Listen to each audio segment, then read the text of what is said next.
آخر کیا وجہ ہے کہ اسپین کے فیفا ورلڈ کپ جیتنے پر پوری دنیا کے مسلمانوں نے فتح کا جشن منایا اور اسپیشلی غزہ کے مظلوم فلسطینیوں کے چہرے پر جو خوشی تھی وہ دیدنی تھی۔ جس بات نے ویڈیو بنانے پہ مجبور کیا وہ یہ ہے کہ یہاں بات صرف ایک فٹ بال میچ تک محدود نہیں رہی تھی، یہاں ایک نیریٹو کی جیت ہوئی ہے۔ وہ نیریٹو کیا تھا کہ ایک طرف اسپین کھل کر مظلوم فلسطینیوں کی آواز بلند کر رہا تھا، فلسطینی پرچم لہرا رہا تھا اور فلسطین کے ساتھ کھڑے تھے، اور مد مقابل ارجنٹینا کو اسرائیل سپورٹ کر رہا تھا جو مظلوم فلسطینیوں کا قاتل ہے۔ اور اس طرف اسپین وہ واحد ملک تھا جس نے 2024 مئی میں فلسطین کو بطور ریاست تسلیم کیا۔ پوری دنیا میں سب سے پہلے مظلوم فلسطینیوں کی آواز کو کھل کے بلند کیا، ایک ایسے وقت میں جبکہ اپنے مسلمان ممالک، عرب ممالک اور دوسری اسلامی سٹیٹس بھی صرف خاموش تماشائی تھی۔ صرف فرد واحد اسپین تھا جس نے آگے بڑھ کر مظلوم فلسطینیوں کا جھنڈا لہرایا، اور اسپین کا ہی پرائم منسٹر تھا پیدرو سینچز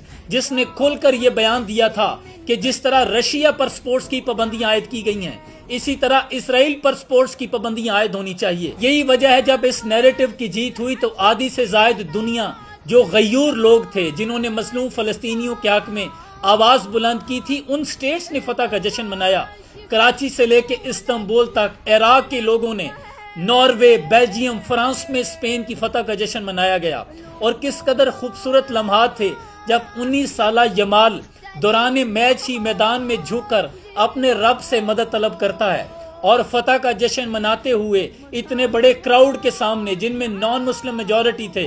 وہ سجدہ ریز ہو کر اپنے رب کا شکر ادا کرتا ہے اور پوری دنیا کو یہ پیغام دیتا ہے کہ ہماری ہر فتح مظلوموں کے نام ہے۔ یہی یمال جو فلسطینیوں کا جھنڈا لہرایا کرتا تھا اور مد مقابل غرور کا جو پہاڑ سمجھے جاتے تھے ارجنٹینا اور میسی جو اسرائیل کی گود میں بیٹھے ہوئے تھے، وہ جب شکست خوردہ ہوئے تو فلسطینیوں کے چہرے پر جو خوشی تھی وہ منظر دیدنی تھا۔ اللہ مظلوم فلسطینیوں کے چہرے پر یہ جو خوشی ہے اسے قیامت تک سلامت رکھے، اور ہر وہ اسلامی سٹیٹ جو اپنی آزادی اور حق خود ارادیت کی جنگ لڑ رہی ہے، اللہ انہیں فتح سے سرفراز فرمائے۔ سلام پہنچے۔